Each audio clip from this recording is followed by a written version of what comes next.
disponibilizar no nosso canal do YouTube, vou falar um pouco melhor sobre isso. Bom, então, oficialmente, uma boa noite a todos, sejam bem-vindos ao segundo dia da Hackathon do Mob 4.0. Eu gostaria de agradecer a presença de todos, né, e mais essa noite. Lembrar que ontem nós tivemos a abertura do nosso evento com a Simone César, e o conteúdo desse encontro, né, ele já vai estar disponível no nosso canal do YouTube. O nosso canal é Rede Mob 4.0, você pode encontrar lá no YouTube, a gente posta o link também para vocês aí no chat. Então, se você quiser assistir outra vez, né, fique à vontade. Pessoal, hoje a gente tem duas atividades super interessantes dentro da Hackathon, a presença da Aide Slab e do João Bernardino, né, que vão se apresentar nessa ordem. Eu vou fazer uma rápida pontuação de uma questão paroquial, como o Matheus fala, sobre uma informação, né, com relação à competição e com relação aos grupos. Ontem eu falei com relação à questão das presenças, né, algo que foi discutido em alguns grupos, e vou repassar melhor. Nós temos 4 encontros programados, né, o de ontem, dia 22, hoje, sábado 25 e na próxima quarta, 29. Além de 2 rodadas de mentoria também no dia 24 e no dia 30. Essa questão da presença de 75%, ela é referente aos encontros, desses 4 encontros. Então, caso você não possa participar de algum desses dias, você continua dentro, não tem problema algum. Caso você falte, né, 2 dias ou mais, a gente não considera a participação como competidor, mas você pode continuar a frequentar tranquilamente como ouvinte, tá bem? Pessoal, peço desculpas aí ao barulho, eu moro perto de um estádio aqui, tá tendo jogo, o pessoal tá bem animado. Bom, sobre as mentorias, a gente reafirma que elas são super necessárias e são de grande valia para os grupos e para a construção, né, das soluções e dos problemas que vocês vão enfrentar. Sem dúvida, os grupos que tiverem participação nas mentorias saem muito à frente, a gente entende isso, né? Fizemos a programação com esse cuidado e a gente pede, inclusive, que vocês confirmem nos grupos onde vocês estão as presenças nas mentorias de amanhã. Os mentores de organização passaram, né, esses horários, quais são os mentores que vão estar disponíveis amanhã e os horários, e aí, assim que possível, para vocês confirmarem essas presenças, tá bom? Bom, e outro, né, agora passando para as atividades, né, nosso segundo dia de hackathon, nós temos outras 2 atividades incríveis, né, que foram pensadas exatamente em auxiliar o processo de criação dos grupos. Eu vou começar fazendo uma apresentação da ID, a gente já confirmou a ideia com o áudio, né, a apresentação tudo certinho. Vou passar para a sua apresentação. A ID vai falar hoje sobre mobilidade urbana e coleta de dados. A ID Slab é cientista de dados e pesquisadora em mobilidade urbana e cidades inteligentes. Atualmente ela é CEO da SKAR, uma consultoria em análise de dados, e da comunidade Transparência Hacker. Ela foi consultora do BID, do Banco Mundial, e cofundadora dos grupos R-Lady São Paulo, o PoliGNU e o PoliGen. Cursa especialização em Ciências de Dados e Big Data na PUC de Minas Gerais. É mestra em Engenharia e Planejamento de Transportes pela Poli-USP, especialista em Democracia Participativa, Repúblicas e Movimentos Sociais pela FMG e formada em Engenharia Civil e Arquitetura pela USP, do programa Polifal. Aí eu te passo a palavra, queria agradecer muito sua presença essa noite, aqui na nossa hackathon, né, esse segundo dia. Acho que vai ser um espaço de grande valia para o pessoal que está participando, que está competindo nesse evento com a gente. Obrigada e te passo a palavra. Obrigada, Alice. É um prazer. Primeiro, obrigada pelo convite, é um prazer estar aqui. Vou compartilhar uma tela e aí acho que você já me apresentou, então acho que a partir de agora a gente conversa a partir da apresentação e da coleta de dados, tá bom? No finalzinho eu deixo os meus contatos. Compartilhar aqui a tela, vamos ver.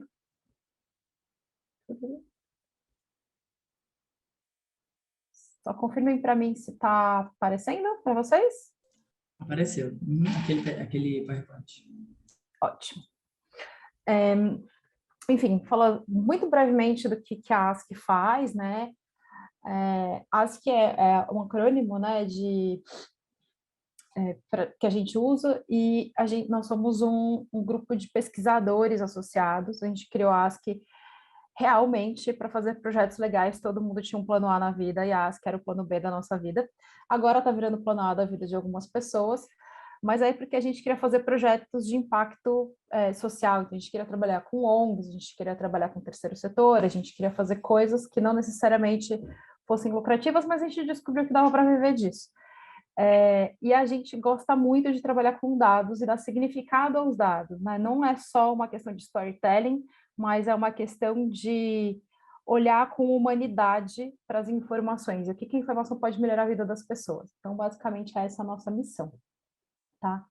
E aí, falando um pouco de mobilidade urbana, então, eu entro na área dos dados no meu mestrado, porque a minha formação ela vem da engenharia civil, meu mestrado é em engenharia de transportes, e aí quando eu entro na engenharia de transportes para fazer meu mestrado, é que eu me deparo com essa questão de ter que lidar com muitos dados, com a grande quantidade de dados, de cruzar muita coisa, e aí que eu entro bastante e vou fazer minha carreira de cientista de dados e também de mobilidade urbana. Então, a gente faz várias coisas, não só em mobilidade urbana, então a gente faz coisas na área de meio ambiente, de jornalismo e tal, mas o meu core business, né, o que eu entendo muito, além de dados, que a gente, quando fala de ciência de dados, a gente tem o business, né, e tem as ferramentas e tudo mais. As ferramentas a gente pode aplicar em qualquer área, mas o que eu realmente, minha área de formação é a mobilidade urbana. Então é por isso que eu vou falar de mobilidade e coleta de dados com vocês, tá bom?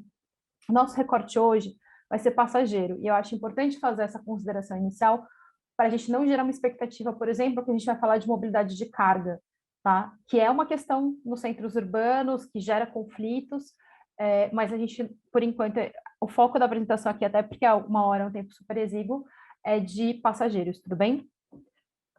A agenda hoje vai ser basicamente essa, né? Eu vou falar um pouco sobre viagem, aí a gente vai conceituar, não sei exatamente a formação de todo mundo aqui, então se a gente, só para, quando eu falar viagem, a gente está falando o mesmo conceito, compartilhando o mesmo conceito.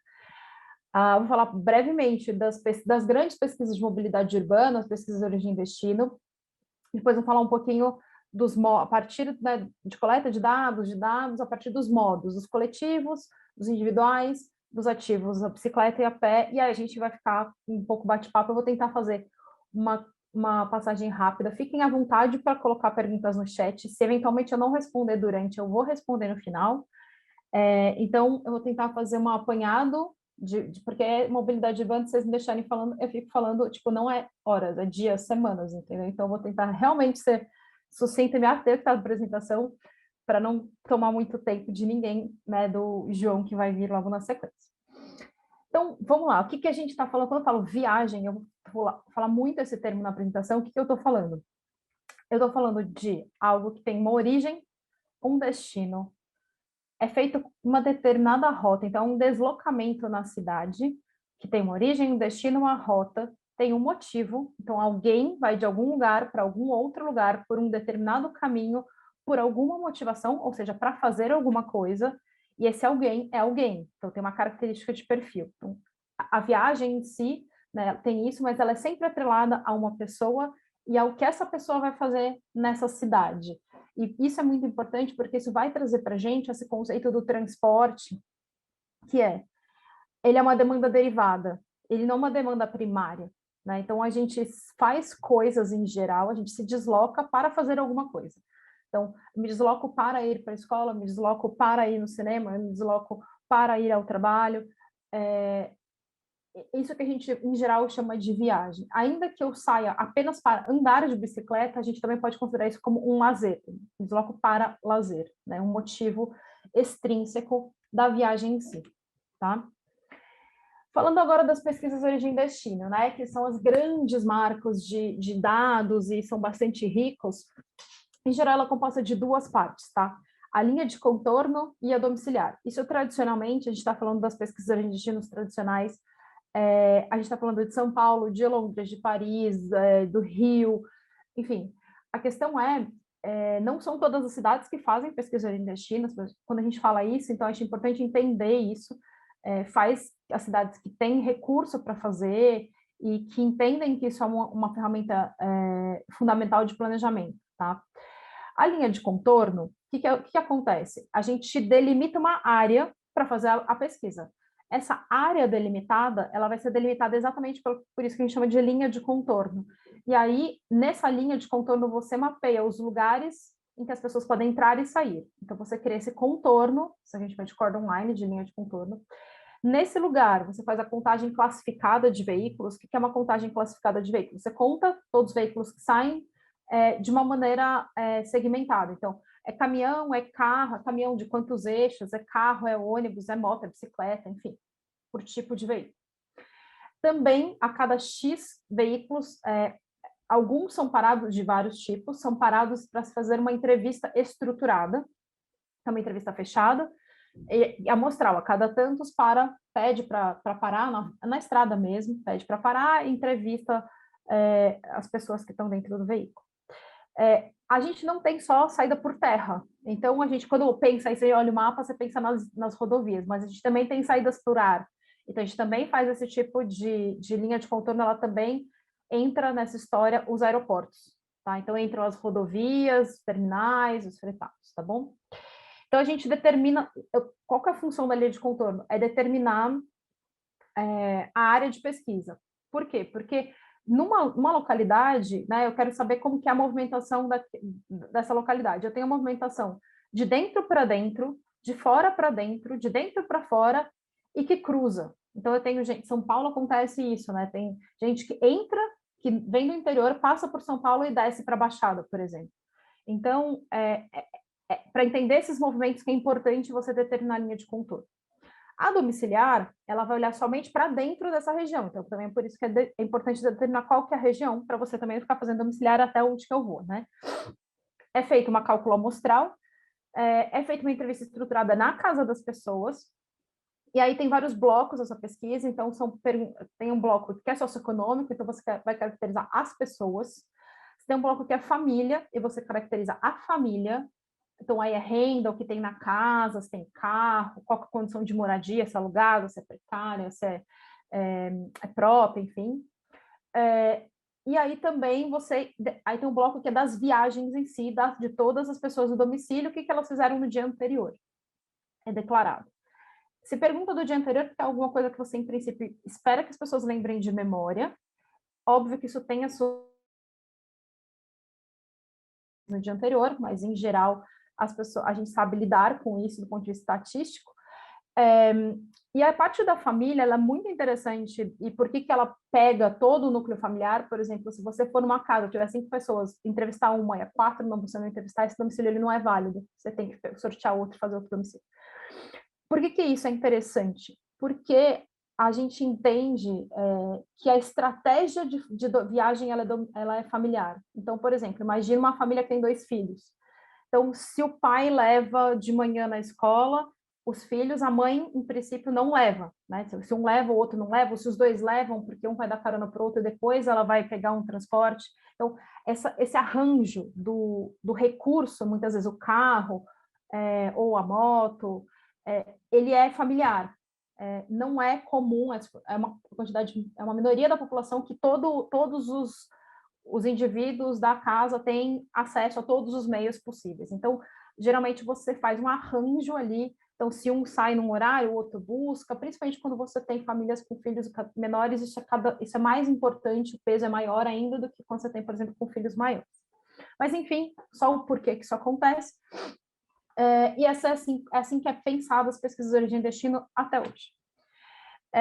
Um resultado, um dos principais resultados, tem vários resultados colaterais, tá? Mas o principal resultado é a matriz OD, tá? Então, você tem uma matriz em que você tem as zonas, você pega essa área e divide ela por zonas.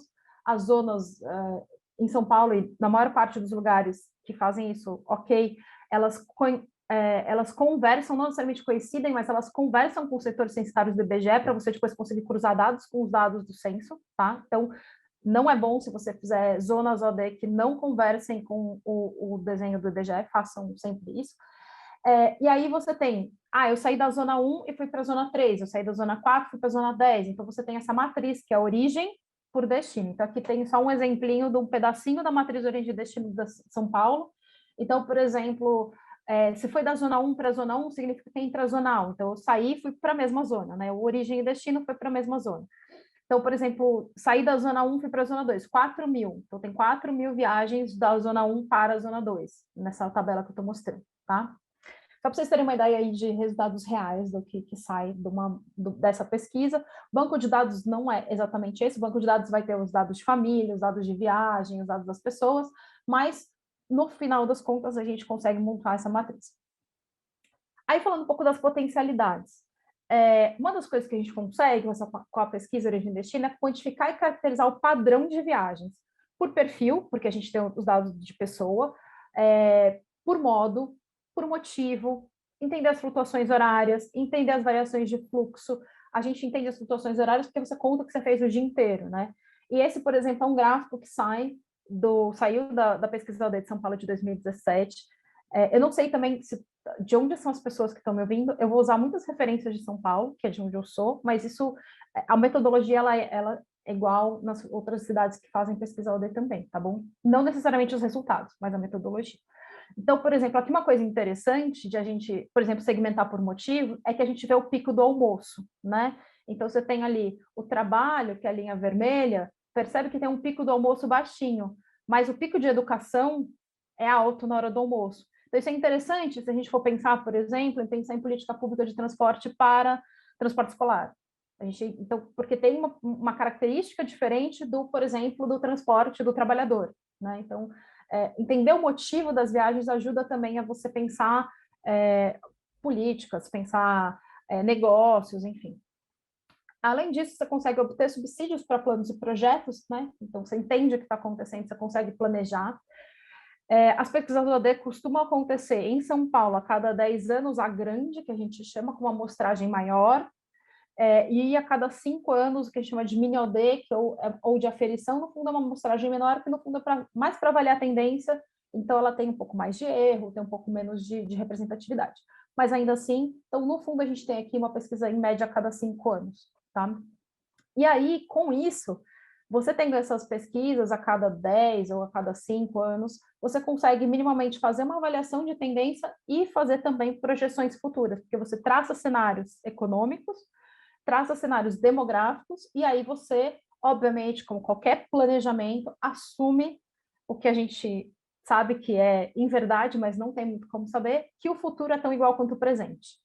Então, você tem a tendência, que é a tendência que você vê do passado até o momento, ou que ela vai acontecer alguma coisa, ou que vai acontecer outra coisa, mas, por exemplo, você não prevê que vai rolar uma pandemia, você não prevê que, sei lá, vai ter a guerra na Ucrânia, então tem coisas que, eventualmente, se você não está muito na iminência de acontecer, é muito difícil de prever. A gente prevê, em geral, que as coisas vão ficar muito próximas. Obviamente, você pode criar cenários bastante pessimistas, de alta do dólar, de alta do petróleo e tal, mas, em geral, a gente tende a ser conservador no sentido de olhar para o futuro parecido com o presente. E aí a gente tem também um movimento acontecendo de fazer pesquisas de origem e destino com mecanismos digitais. E aí, usando aplicativos, né? Então, por exemplo, e aí isso demanda algumas questões, né? Então, o engajamento do respondente, porque quando você vai na casa da pessoa, ela ou te atende ou não te atende, ela te responde. Aí terminou a entrevista, terminou. Muitas vezes no aplicativo, o que acontece? Você precisa que a pessoa responda ou que se engaje naquele processo por mais tempo, que dê várias respostas, que confirme várias coisas. Então, isso é uma questão, né? É uma demanda quando você faz, em geral, as pesquisas de destino com app. Demanda mais o respondente, demanda a conectividade, não é todo mundo no Brasil que tem nem celular, nem conectividade, gasta, né, celular, gasta plano de dados, você tem que ter GPS e tudo mais. E é importante que ele tenha autorização explícita do respondente para o uso desses dados, para fim de pesquisa, claro. Em São Paulo foi feito um experimento ano passado 21, né, ano passado, com a pesquisa OAD digital. Eles teve uma questão de validação de diário de viagens e tudo mais, mas isso ainda os resultados ainda estão para ser publicados, então a gente não sabe muito como isso foi, se foi muito sucesso ou não. Em outros lugares do mundo isso também vem sendo feito, isso é interessante, e aí tem vários tipos de experimentação, que para a pessoa se engajar, você dá algum tipo de incentivo, de feedback, dá vale alguma coisa, vale transporte, dependendo do extrato social, ou você vai dar um plano de dados para viabilizar a pessoa usar, enfim. Aí tem vários lugares do mundo, dos mais diversos, assim, tem na África, na Europa, nos Estados Unidos, no Canadá, fazendo esse tipo de experimentação para ver qual é, e aí isso é uma questão muito cultural, porque o que funciona em São Paulo pode não funcionar no Rio, o que funciona no Brasil pode não funcionar no Reino Unido, e assim sucessivamente. A gente também tem o que a gente chama de pesquisa OD digital, no sentido de usar dados. Isso tem umas questões também. Isso significa que as empresas de telefonia têm que estar dispostas a ceder esses dados, ou a fazer, ou a fazer um convênio, ou a fazer um acordo comercial, para você ter acesso aos dados de telefonia, lembrando que a gente não tem só uma fornecedora. Então, se é a TIM, se é a Claro, se é a Vivo, e isso significa que você vai ficar também restrito à base daquela operadora. Aquela operadora não tem dados da outra operadora, né? Então, e tem operadoras, por exemplo, que operam uma área da cidade melhor, outra área da cidade melhor, ou uma cidade e não opera em outra. Então, isso também tem umas diferenças aí que precisam ser consideradas. Demanda menos do respondente, porque a pessoa não precisa ficar ativamente respondendo, mas demanda cobertura também. E a questão do uso dos dados, ela é muitas vezes obscura, porque a pessoa assina com a operadora, ela não necessariamente sabe que o dado dela que ela assinou, que ela está dando para a operadora, está sendo usado por um terceiro para essa finalidade. Isso é uma discussão ainda, tá? Já tem gente fazendo isso, tem Joinville está fazendo com dado de telefonia, BH também está fazendo com dado de telefonia, então está sendo feito isso atualmente, e aí isso vai ser base para planejamento, tem as limitações, a gente vai discutir agora, as limitações e as potencialidades. Eu deixo esse artigo para quem quiser saber mais, tá? Tipo, matriz de origem e destino, esse artigo do Matheus, a partir de dados de telefonia. Então, fiquem à vontade para, se alguém quiser dar um print, depois a gente manda a apresentação, tá bom? Limitações. Qualquer metodologia tem suas limitações, tá? Então, a metodologia tradicional, por exemplo, ela te dá origem e destino, mas lembra que eu falei que viagem também implica rota? A pesquisa OD não pega rota. Então, é uma coisa que você perde na pesquisa OD tradicional, né? Ela só representa dias típicos. Então, primeiro que você perguntou de memória da pessoa, então é uma pesquisa do declarado, não é pesquisa do executado. Isso, em geral, não é um problema, porque as pessoas decidem baseado no que elas pensam que acham e não necessariamente no que elas de fato fazem. Então, a decisão da viagem ela é importante para a gente, né, do ponto de vista de política pública. Então, não é um grande problema ser declarado e não ser o real. Mas você não pegar, por exemplo, o fim de semana, nem sazonalidade, porque você tem que pegar o dia típico, é uma questão, porque, por exemplo, viagens a lazer sempre serão subrepresentadas nessa metodologia. Enfim, e aí toda uma discussão, é um direito, as pessoas fazem isso. Ela é muito cara, você levar as pessoas, ir na casa das pessoas, tem muitos nãos, tem que fechar a família inteira e tal. Ela é uma pesquisa muito cara. A última pesquisa OD de São Paulo só aconteceu porque tinha financiamento do Banco Mundial, não existia financiamento suficiente do poder público, tá? É uma execução de campo muito complexa, porque tem essa questão do campo, não é simples você entrar na casa de todos os lugares, é importante que você cubra espacialmente uma amostra em toda a região para ser representativa, e em alguns lugares é mais difícil de você fazer esse tipo de acesso. E o fato de ser cara e ser difícil de fazer faz com que ela seja menos frequente. Então, sei lá, a cada 5 anos, não é muito tempo, mas é muito tempo, né? Seria interessante que isso fosse a cada ano, se fosse em tempo real, a gente pudesse fazer correção de rota e rumo de políticas com uma frequência maior.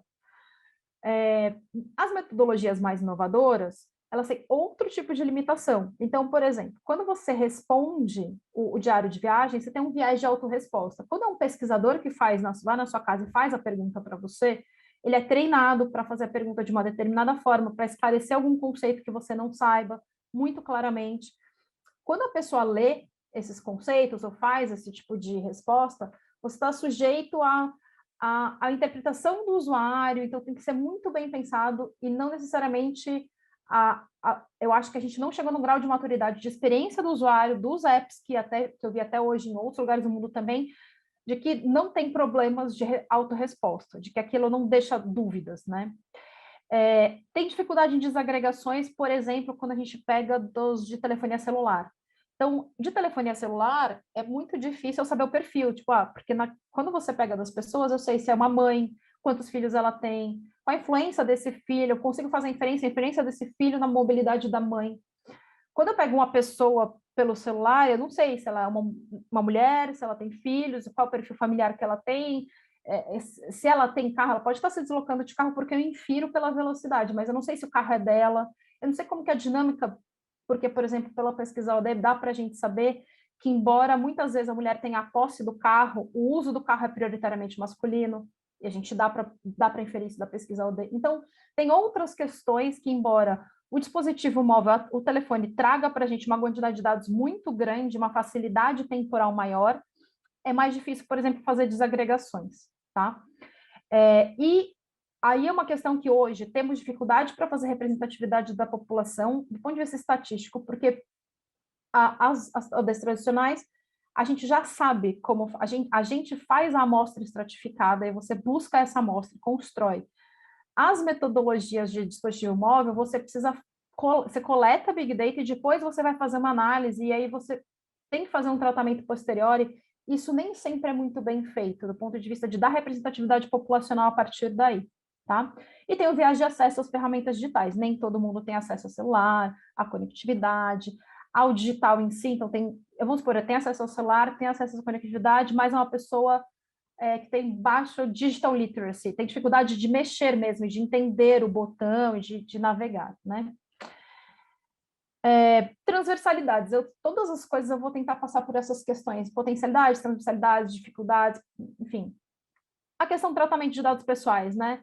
É importante que a gente consiga fazer essa desagregação em nível relevante, né? Da pessoa, da mulher, do homem, de raça, de idade. Mas aí, quanto mais eu faço isso, como que eu faço para garantir que eu não tenha a identificação única de ninguém e não viole nenhum termo de privacidade? Então, existem mecanismos na OD tradicional para que isso seja feito. Então, por exemplo, setores censitários que tem muito pouca gente, eles não são selecionados para fazer esse tipo de pesquisa. Mas, ao mesmo tempo, essas áreas muito pouco povoadas, que na hora que você vai fazer pesquisa, você vai acabar identificando unicamente alguém, elas nunca serão pesquisadas, né? Então, uma pergunta, uma provocação que eu deixo. Vieses de gênero, raça, orientação sexual, renda, escolaridade.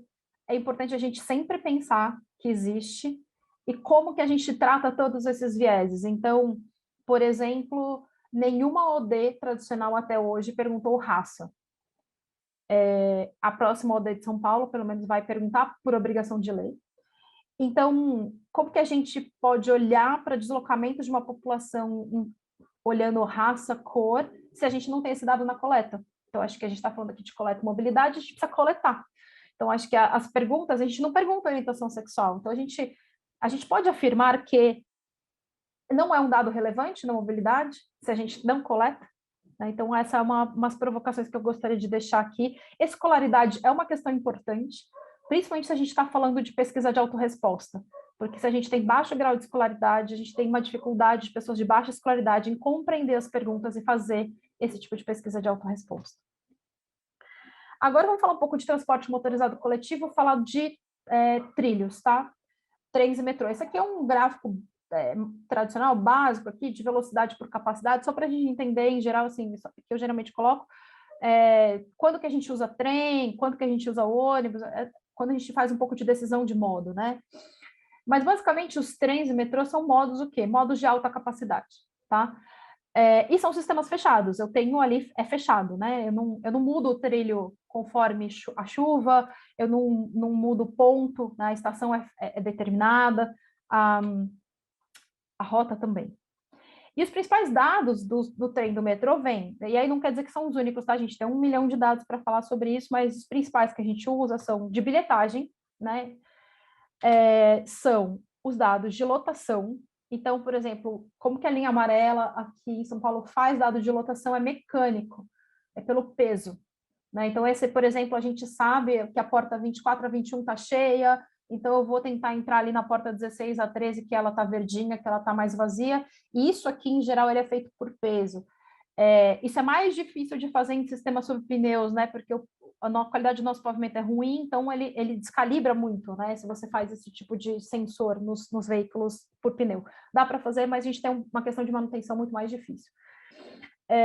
e dados de lotação e dados operacionais também. Então, por exemplo, tá vendo ali, o próximo trem vai ser em 29 segundos. Enfim, isso só é possível porque você tem toda uma instrumentação ali de beacons na via, etc. E você sabe a frequência, a cada quantos minutos ou segundos passa o trem, a depender do horário do dia, está no pico, fora pico e tudo mais. Então, esses geralmente são os principais dados que a gente usa para fazer qualquer coisa no transporte de trilhos. Potencialidades, né? Então, a localização das estações é bem definida, entradas e saídas bem estabelecidas, é o sistema fechado. Isso é bom porque, assim, dado que você tem um mapa disso, né? Tá ali, tá fixo, você conta que aquela informação é verídica, real, fechou. A rota é pré-definida, a manutenção é mais previsível. Então, se a gente está falando de dados para manutenção, por exemplo, porque sistemas de manutenção é preventiva, corretiva, enfim, também é mais fácil de fazer planejamento de manutenção, modernização também é mais fácil de planejar. Nesse caso, como a estação, e aí estou falando de estação bem definida, com ônibus, o paralelo seriam as terminais, né? Mas como nos metrôs e trens as estações em si são maiores, eles são de alta capacidade, você consegue agregar negócios e acesso a direitos. E aí, quando eu vou falar, por exemplo, de acesso a direitos, então, por exemplo, colocar ali uma coisa do governo de acesso ao trabalhador, de procurar emprego numa estação de grande demanda, colocar ali alguma coisa de assistência social e acolhimento para mulheres em situação de violência doméstica, que você consegue, porque muitas vezes a mulher, a única coisa que ela está autorizada a fazer quando ela está em situação de violência doméstica é ir ao trabalho e voltar, e o transporte pode ser o único lugar em que ela pode pedir ajuda. Enfim, dá para pensar o transporte em si como esse lugar também de negócios e de acesso a direitos. Limitações. Nem sempre a gente consegue esses dados que eu coloquei, principalmente dados operacionais, é bem difícil. E são poucas cidades que contam com sistema de alta capacidade. Então, se a gente está falando de dados do Brasil, 5.560 e poucos municípios, que eu não decorei agora, tudo, são pouquíssimas cidades que, de fato, têm sistema de alta capacidade, tá? Falando agora, e as transversalidades, eu acho que é interessante colocar essa questão da privacidade, né? A gente teve, no metrô de São Paulo, na linha amarela especificamente, uma instalação de câmeras para fazer avaliação de emoção de passageiro a partir de reconhecimento facial, e isso foi judicializado e foi impedido. Enfim, é uma discussão. Só para colocar aqui só uma discussão, depois eu posso colocar minha opinião e tal, mas essa é uma pauta, a gente tem aí a Lei Geral de Proteção de Dados já em vigor. E aí tem questões de vieses novamente, é importante a gente pensar nos vieses de gênero, raça, orientação sexual, renda, idade e questões socioespaciais, né? Vamos pensar nas cidades que têm trem e metrô, aonde eles se encontram, né? Não é só aonde tem maior demanda. Se a gente olhar bem, aonde ele se encontra, onde tem maior demanda é onde teve algum tipo de interesse, onde teve algum tipo de mobilização para que esse tipo de transporte acontecesse naquele lugar. Apenas ter demanda não pode justificar um projeto, mas não tem feito com que eles existam na realidade. Falando de ônibus, o ônibus já é um sistema aberto, que está ali entre baixa e média capacidade, depende do sistema, de como você está desenhando. Eu não estou colocando aqui BRT, tá? Deixei BRT à parte. Uma parte assim, fora dessa nossa conversa por enquanto, e tem a maior capilaridade. E é o que geralmente temos no Brasil. Quando a gente fala de transporte coletivo no Brasil, a gente está falando basicamente de ônibus, tá?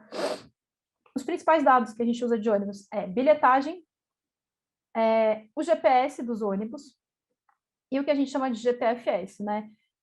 O General Transit Feed Specification.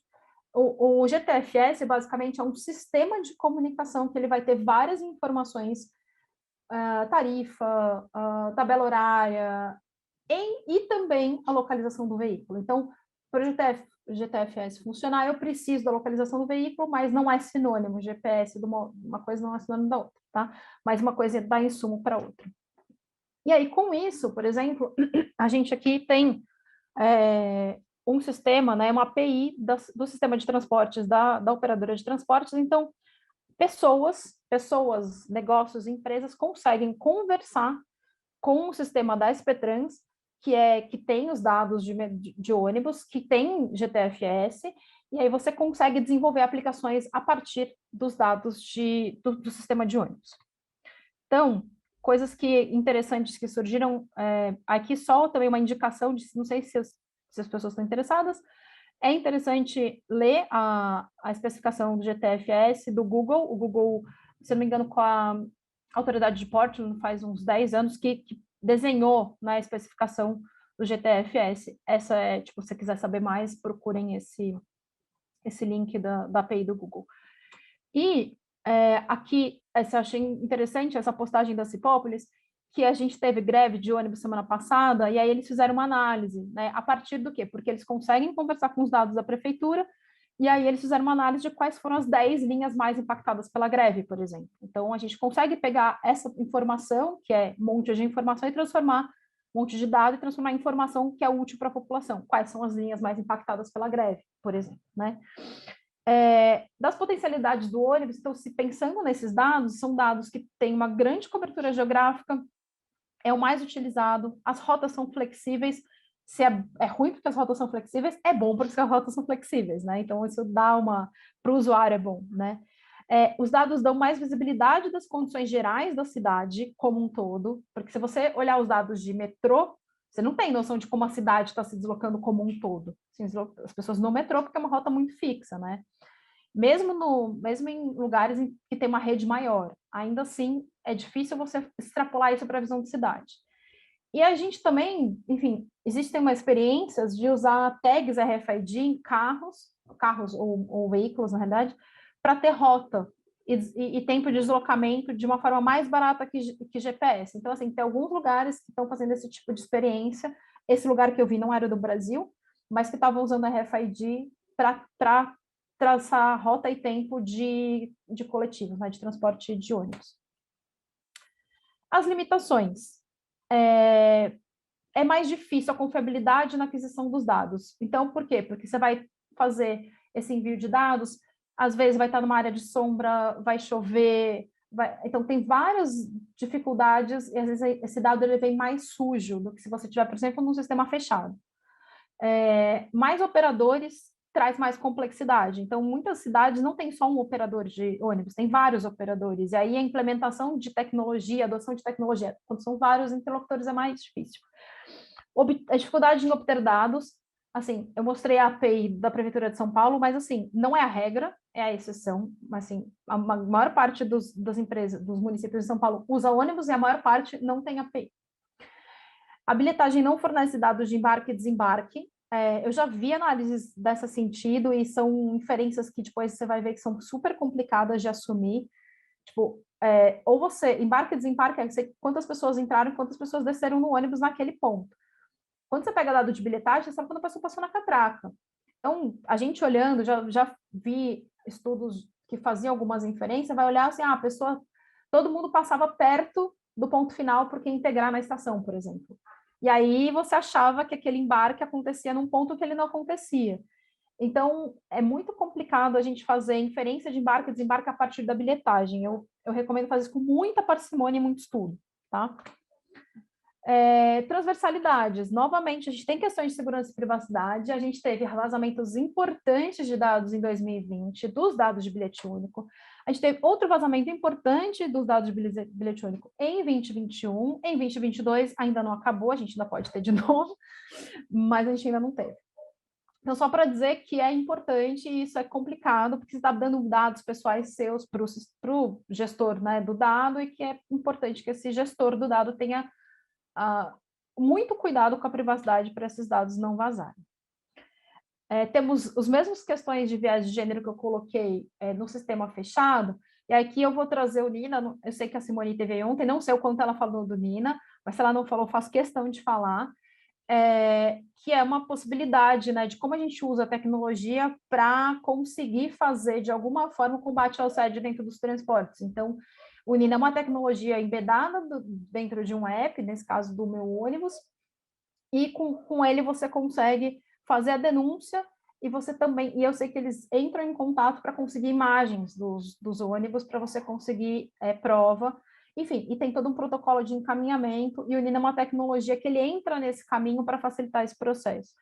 É difícil esse processo, porque cada cidade, primeiro que em geral a cidade não tem um protocolo bem definido, dois, cada cidade tem um desenho ou de licitação, ou de como é para atender, ou de quem vai fazer o atendimento. Então, sei lá, Belo Horizonte, quem faz o atendimento de caso de assédio é a Guarda Municipal, São Paulo é a Polícia Militar, que é do Estado. Então, interlocutor, quando você muda o interlocutor desse procedimento, você também muda quem que vai estar lá atrás recebendo essa informação. Isso não é simples de ser feito, e também não é simples de ter uma tecnologia que converse com todo mundo de todas as formas, né? Mas isso é importante também de colocar. A gente pode usar tecnologia e dados para a gente combater, por exemplo, assédio nos transportes. Falando agora dos modos individuais, eu estou só olhando aqui o horário, a gente começou um pouquinho mais tarde, eu vou tentar ser mais rápido. Que dados a gente tem? Denatran para veículos e motoristas, câmera das companhias para dados de tráfego, contagens, que são realizadas periodicamente, em geral, pelas companhias de tráfego municipais, crowdsourced, tipo o Waze, e acidentes em geral, eles vêm de algumas fontes, né? Tem órgãos municipais de trânsito com as dados de acidente, Secretaria de Segurança Pública tem dados de acidente, e o SUS também. Geralmente, quando a gente vai olhar para acidente, a gente tem que olhar várias fontes ao mesmo tempo. Em São Paulo, a gente tem o InfoSiga, que dá uma concentrada em alguns dados.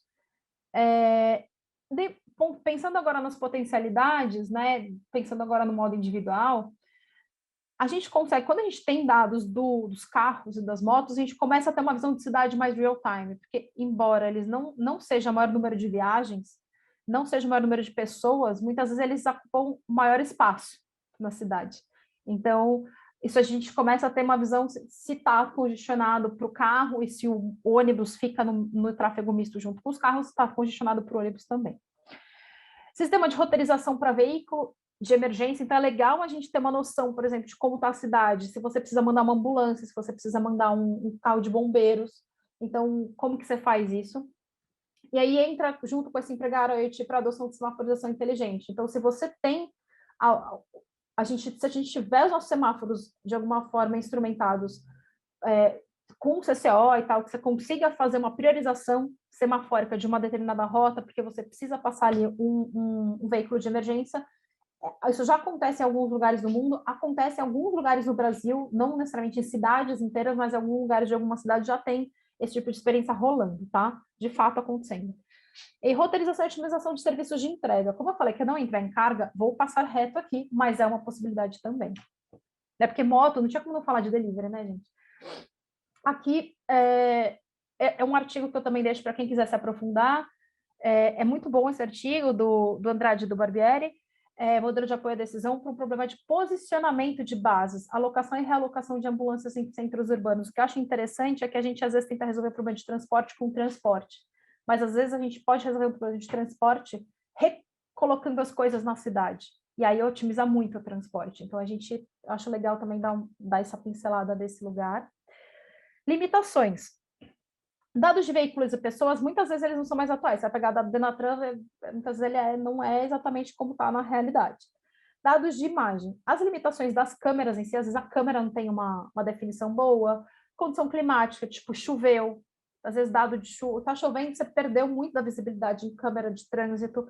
E algoritmo de visão computacional. Às vezes o seu algoritmo não consegue, está sendo treinado, enfim, não está ali tão bom, não consegue distinguir uma moto de uma bicicleta, por exemplo. Né? Principalmente se a moto estiver no trânsito andando devagar. Contagens manuais. A contagem manual ela tem o erro humano, mas sobretudo ela não tem escalabilidade. Né? Então você não vai falar para uma pessoa ficar 12 horas contando com os olhos, porque ela vai com certeza começar a errar muito no final desse turno. No final do turno de 6 horas ela já vai errar muito. Coleta por aplicativo. Ela está restrita à base de usuários dos apps, quaisquer que sejam os apps, ou quaisquer que sejam as empresas de telefonia móvel, né, que a gente estiver falando, enfim. Acidentes. É difícil articular esses dados que eu coloquei, às vezes você juntar o dado do DataSUS com os dados da Secretaria de Segurança e fazer inferências ali, nem sempre é muito óbvio. E às vezes você quer olhar o acidente, seja pelo local do acidente, porque eu quero melhorar aquela infraestrutura, mas eu posso querer olhar o acidente pelo local do atendimento, por exemplo. Porque eu sou o gestor público que vou receber essa pessoa no meu sistema de saúde. E aí talvez eu não queira olhar apenas o local de acidente, mas também eu quero olhar onde essas pessoas são atendidas. Então, a gente precisa articular esses dados em alguma medida, dependendo do foco. E transversalidades, as perguntas que eu deixo de provocações são sempre individualizando mais o dado, que é o que a gente sempre acaba buscando com os aplicativos, com a tecnologia, para entender melhor como que fica a privacidade. É sempre esse trade-off ali, né? E isso muitas vezes é usado em marketing de geolocalização, é vendido pelas empresas, como que isso aí fica. E a pergunta que eu sempre deixo aí, nas minhas aulas de dados e aqui também, será que Big Data resolve a representatividade? Porque eu tenho muito dado. Eu tenho muito dado, eu quero fazer muita coisa, vou resolver tudo isso porque eu tenho muito dado. E aí a minha pergunta que eu sempre coloco como pergunta para essa pessoa é, isso é muitos clientes que às vezes chegam, foi, você tem muito dado sobre o quê?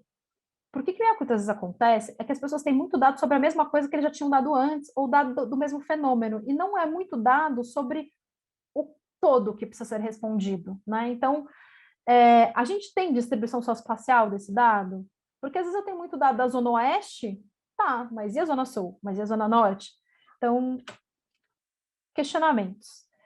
Agora, de bicicleta, a gente já está entrando agora nos modos ativos para fechar.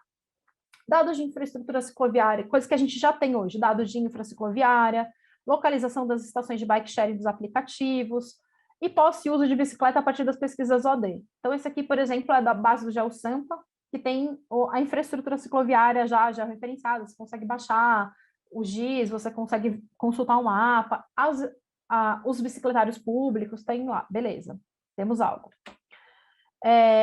Aqui, por exemplo, já no Rio, o Bike Itaú, então localização de todas as estações de bike sharing do Rio, não dá para você sacar onde estão. É difícil você achar tudo no mesmo lugar, então às vezes o esforço é você conseguir uma coisa, conseguir outra, conseguir compatibilizar todas essas informações.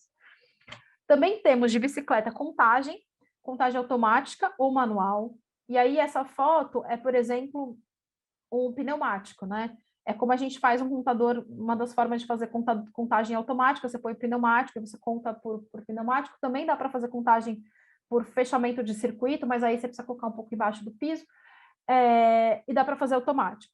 Ou se dá para fazer manual também, olhando e contando, mas aí manual é muito mais difícil, por exemplo, você pegar ciclo de 24 horas. Uso de bicicletas a partir de aplicativos de nicho, a gente sabe que existe, tipo Strava. Strava é um aplicativo mais focado para esportista, mas é um dado.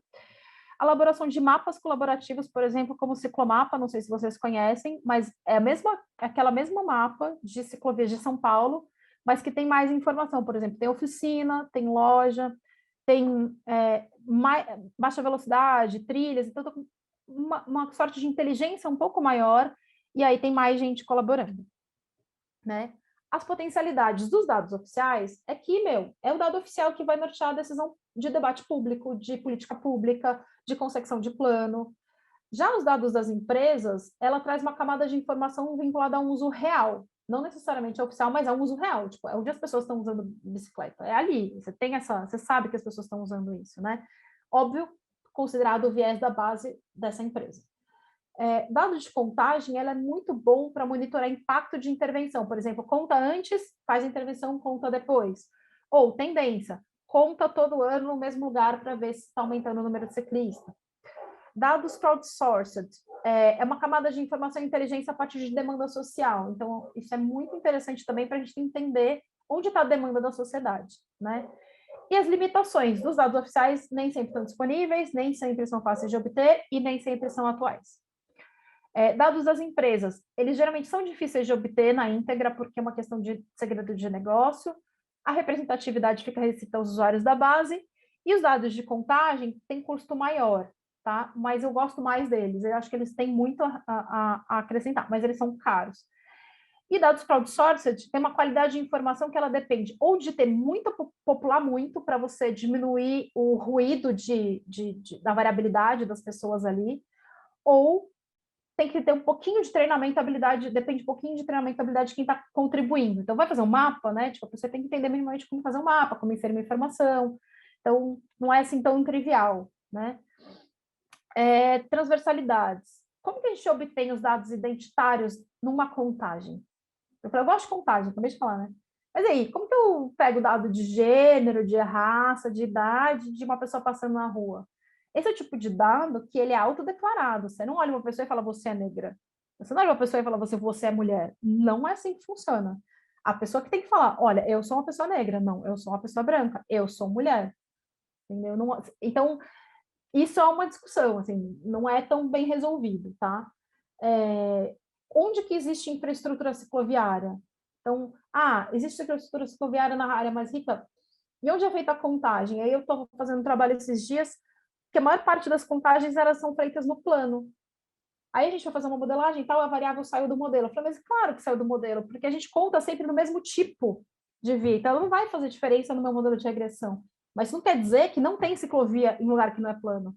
Mas se você conta só nas ciclovias que estão no plano, você fica com uma visão muito viciada da contagem em si. Então também a gente precisa pensar aonde a gente determina o plano de contagens. E quem são usuários de app de bike sharing ou de esporte, enfim. É o pessoal da Zona Sul? É o pessoal que é ciclista profissional?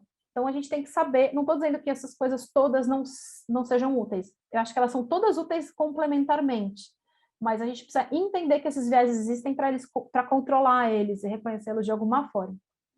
E no transporte ativo, em vez de escrever o que temos, eu estou falando o que não temos, do a pé, porque o a pé é o lugar de onde não temos, tá, gente? A gente não tem o reconhecimento do a pé como um modo de transporte, nem da calçada como via de transporte. O cadastro oficial, então, por exemplo, a gente não tem um lugar com cadastro oficial de vias de pedestre, com tipo de pavimento, declividade, largura, se tem rampa de acessibilidade, quais atendem a NBR, quais não atendem, se tem a presença das 3 faixas, que é a faixa de serviço, a livre, a de transição ou não, onde estão os mecanismos de drenagem. Nas vias a gente tem certinho onde está o mecanismo de drenagem, etc. Olhou para a calçada, a gente começa a ter um vazio de informações, e na hora que a gente vai pensar mobilidade a pé, isso é muito ruim, tá? Então, aí eu estou colocando aqui como coletar dados que eu falei que faltam, né? Da infraestrutura física é como qualquer outra infraestrutura, você vai lá medir, que nem o leito carroçável, que nem você vai medir o edifício, vai medir a calçada. Do fluxo, você vai fazer contagem, que nem você faz contagem de bicicleta, você não pode fazer contagem de pedestre, não é exatamente do mesmo jeito, mas você faz contagem, pode fazer contagem visual, pode fazer contagem por imagem, por reconhecimento de imagem. De nível de serviço, a gente pode medir também, baseado em fluxo. Essa imagenzinha que está aí é o que a gente chama de tradicional, né? É baseado no fluxo. Um nível de serviço, se tem muita gente, se tem pouca gente, né? A, B, C, D, E, U, F.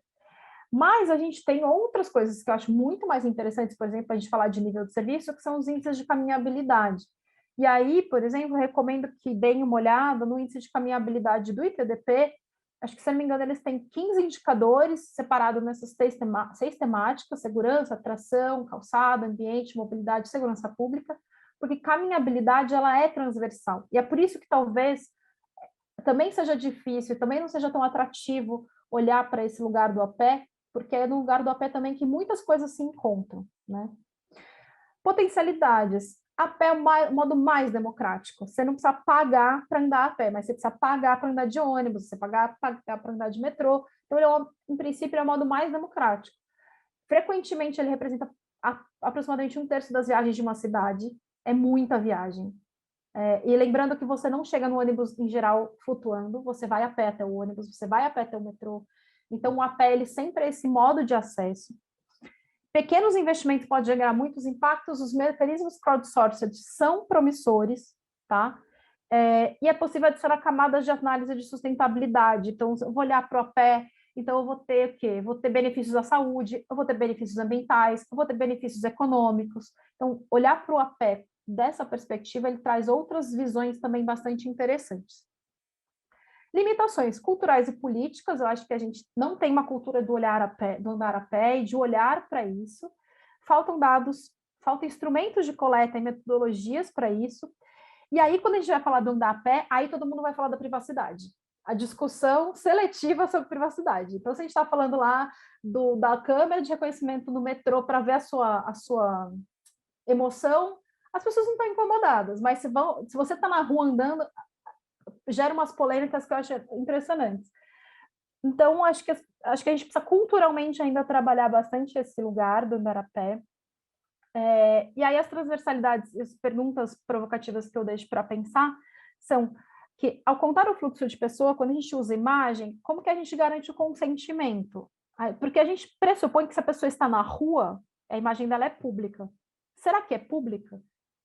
Em sendo assim, por que o Google apaga a rostinho das pessoas quando ele faz o Google Maps? Talvez não seja tão público assim. Então, é uma discussão que eu acho interessante de a gente colocar isso, né? Como que a gente preserva a privacidade e obtém dados? E os viéses identitários, novamente, a mesma questão da bicicleta. Se eu faço contagens observacionais, como que eu consigo dados identitários? Ou como que eu cruzo, eventualmente, de outras fontes, dados identitários com contagens observacionais para conseguir ter informação relevante, né? É isso, gente. Eu sei que eu passei um pouquinho do tempo, mas acho que está quase no tempo.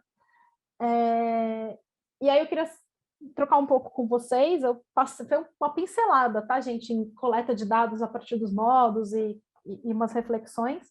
E aí agora estou aberta para a gente conversar um pouquinho, e aí eu deixar aqui um pouco meus contatos, e pode abrir o microfone, quem quiser falar, se tiver alguém que mandou alguma coisa no chat, eu vou olhar agora, porque eu não vi ainda o chat.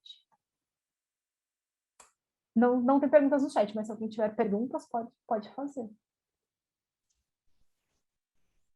Devo pegar aqui um pouquinho a fala até o pessoal fazer algumas perguntas, preparar algumas perguntas. Acho que tem muita relação com o nosso tema, o tema da coleta de dados, né? O hackathon é relacionado a isso, assim, soluções para coleta de dados, mobilidade urbana. E a gente tem uma especificação, assim, uma especificidade do evento, né? Que a gente chamou muitas pessoas entusiastas, né? Participando do primeiro hackathon. Então, acho que você pontuou várias possibilidades ali, né, para os grupos trabalharem, assim, eu acho que é bem interessante o pessoal que está presente aqui, acho que vai aproveitar muito, assim, citando essa questão, né, das falhas na coleta, né, e que isso se reflete no resultado, então a importância de frisar essa parte do processo. E também, né, as limitações e oportunidades, como você colocou em vários modos, né, na parte da coleta também. Só pontuar essas questões aqui, eu vou fazer uma nova chamada, se alguém quiser abrir o microfone ou levantar a mão para fazer alguma pergunta, ou no chat também, pode ficar à vontade, pessoal.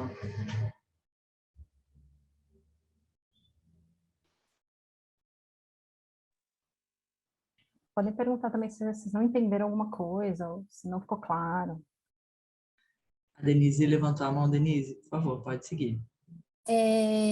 Oi, boa noite.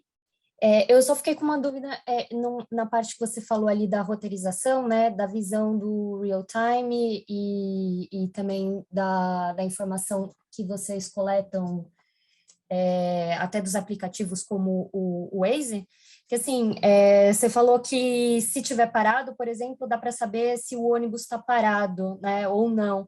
Mas e quando a gente está falando em São Paulo, que, por exemplo, tem lugares que tem corredor de ônibus, ou em outras cidades que tem BRT, como que dá para realmente saber se o ônibus está parado? Não necessariamente ele vai estar parado, dependendo da via. Sim, sim. No caso, se você tiver corredor de ônibus ou BRT, enfim, como eu falei, deixa o BRT fora do escopo, né? Mas se você tiver corredor de ônibus, você vai precisar estar instrumentando o ônibus especificamente para saber disso. Agora, em São Paulo, tem poucos lugares em que o trajeto ele é 100% no corredor. Então, em geral, o que acontece em São Paulo é uma parte vai ser no corredor, mas uma parte vai ser em tráfego misto. E o que acontece? Se tem trânsito, esse trânsito da hora que ele sai do corredor e entra no tráfego misto, ele impacta o corredor e aí você começa a formar uma fila no corredor. Então, você, de alguma forma, mesmo se você tiver tráfego misto em algum pedaço do trajeto do ônibus, talvez você não tenha a compreensão daquele ônibus especificamente, naquele lugar, mas você sabe que vai impactar o ônibus também. Talvez não vai impactar tanto, mas na hora que ele passar pelo corredor, ele vai O problema de colocar o ônibus em tráfego misto é esse, que o ganho que você ganha, né? O que você ganha em tempo de viagem, velocidade, quando coloca o corredor, se você ele deságua no tráfego misto, você perde muito, porque daí ele fica lá na fila junto, esperando com todo mundo o tráfego andar, né? Mas precisa experimentar o ônibus para você saber exatamente nesse contexto. Tá, e aqui em São Paulo a gente já tem essa instrumentalização dentro dos ônibus, ou está implementando, ou tem alguma política para implementar? Em São Paulo tem, todos os ônibus têm GPS. Tá. Você consegue saber a localização de todos os ônibus em São Paulo no momento, mas isso, novamente, em São Paulo, né? Não é a regra, é a exceção no país, tá? Sim. Obrigada. Perfeito.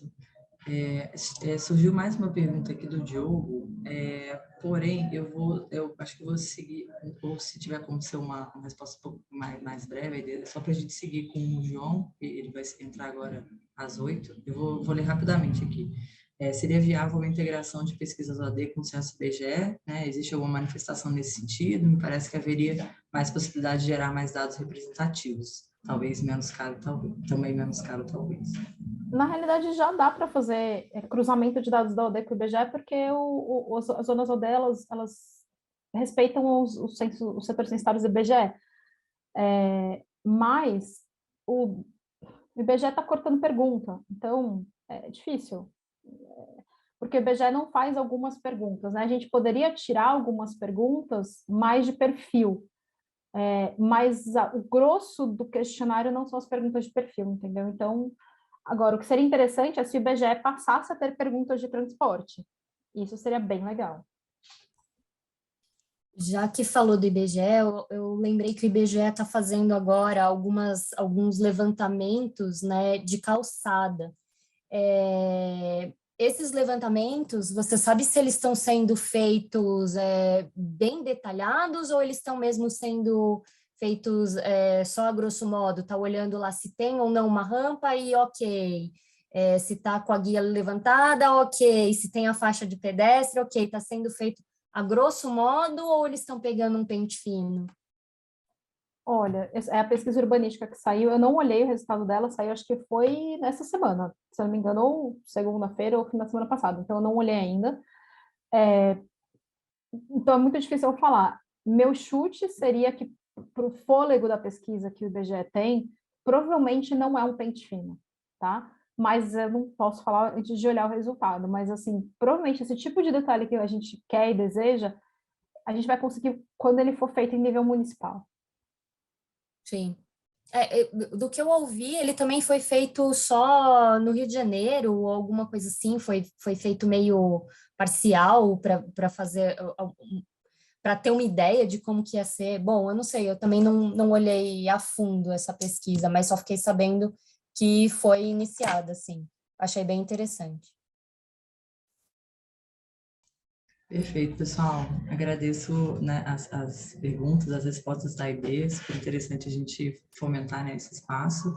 Aide, eu vou seguindo para a gente finalizar. Agradeço muito, muito sua presença. Acho que foi muito importante para o desenvolvimento, né, das soluções, tudo mais que a gente busca dentro da Hackathon. O espaço está aberto aqui na Rede Móvel 4.0, né, para você. E, enfim, agradecer mais uma vez. Deixou os contatos ali, né? Espero que o pessoal tenha conseguido pegar. E é isso. Quer fazer uma fala final, alguma coisa? Não, pode seguir. Então, eu vou acompanhar aqui. Eu posso continuar vendo a apresentação do João? Claro que pode, nossa convidada. Continuarei. Maravilha. Pessoal, vou passar então para a apresentação do João. Agradecer muito a presença do João também aqui com a gente essa noite. Vou fazer uma breve apresentação aqui, João, que você enviou para a gente. João Bernardino.